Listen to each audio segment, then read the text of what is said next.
Doha അൽ അറബി സ്റ്റേഡിയത്തിൽ നിന്ന് ഫൈസൽ ഹംസ, ദുബൈയിലെ അൽ ഖൂസിലെ അൽ മനാർ സെന്ററിൽ നിന്ന് അബ്ബാസ് മുഹമ്മദ് എന്നിവർ രാവിലെ തന്നെ തയ്യാറായി നിൽക്കുന്നുണ്ട് വിവരങ്ങൾ നൽകാനായി. ആദ്യം നമുക്ക് ഫൈസലിലേക്ക് പോകാമെന്ന് തോന്നുന്നു. ഫൈസൽ, ബലിപെരുന്നാൾ ആഘോഷിക്കുകയാണ് ഗൾഫ് രാഷ്ട്രങ്ങൾ. ആദ്യം തന്നെ അതിന്റെ ആശംസകൾ അറിയിക്കട്ടെ. എങ്ങനെയാണ് ഇന്നത്തെ ചടങ്ങുകളൊക്കെ തുടങ്ങിയിട്ടുണ്ടോ?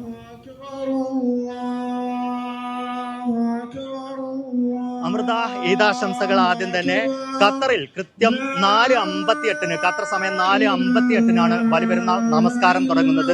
വിപുലമായ സൗകര്യങ്ങളാണ് രാജ്യത്തുടനീളം ഒരുക്കിയിരിക്കുന്നത്.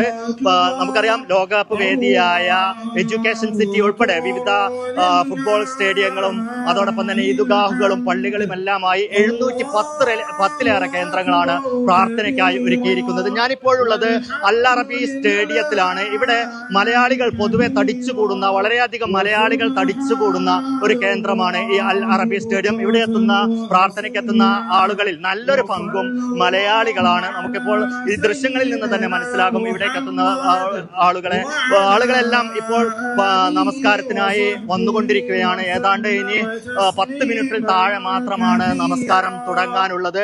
എന്തായാലും ഖത്തർ വലിയ ആഘോഷത്തോടു കൂടിയാണ് ബലിപെരുന്നാളിനെ വരവേൽക്കാൻ ഒരുങ്ങുന്നത്.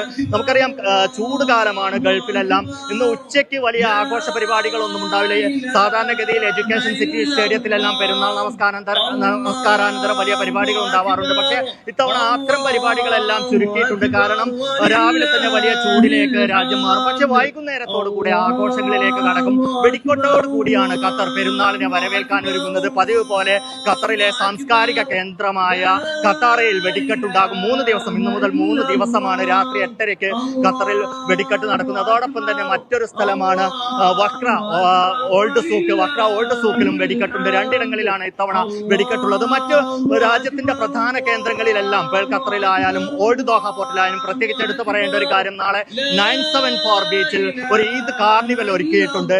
ജിവാൻ ഐലൻഡിലായാലും എല്ലായിടങ്ങളിലും ഏതാണ്ട് ഒരാഴ്ചയോളം നീളുന്ന വിപുലമായ പരിപാടികളും ഒരുക്കിയിട്ടാണ് ഖത്തർ പെരുന്നാളിനെ വരവേൽക്കുന്നത്. എന്തായാലും പ്രവാസി മലയാളികളെ സംബന്ധിച്ചിടത്തോളം അവരും ആഘോഷത്തിന്റെ ഒരു തിമിർപ്പിലാണ്. നമുക്കറിയാം, ത്യാഗത്തിന്റെ സ്മരണകളുമായിട്ടാണ് ബലിപെരുന്നാൾ ആഘോഷിക്കുന്നത്. ഇബ്രാഹിം നബിയുടെയും പുത്രൻ ഇസ്മായിലിന്റെയും ത്യാഗസ്മരണകളുമായിട്ടാണ് പെരുന്നാൾ ആഘോഷിക്കുന്നത്. പെരുന്നാൾ നമസ്കാരാനന്തരം എല്ലാവരും കൂട്ടമായി ആഘോഷിക്കുകയും കുടുംബങ്ങളും അതോടൊപ്പം തന്നെ പ്രവാസി കുടുംബങ്ങളിലും അതോടെ സൗഹൃദങ്ങളിലും എല്ലാം പോയി ആഘോഷം പങ്കിടുകയും ചെയ്യുന്ന ഒരു രീതിയാണുള്ളത്.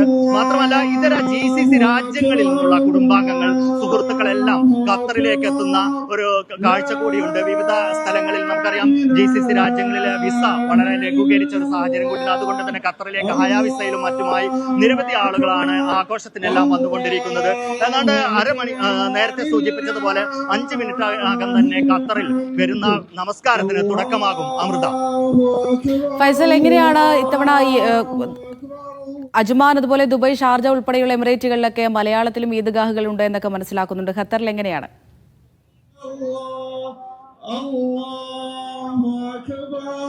അമൃത, ഒന്നുകൂടി വിശദമാക്കാമോ? ശരിക്കും മലയാളത്തിലുള്ള ഈദ്ഗാഹുകളൊക്കെ ഉണ്ടോ ഫൈസൽ അവിടെയും?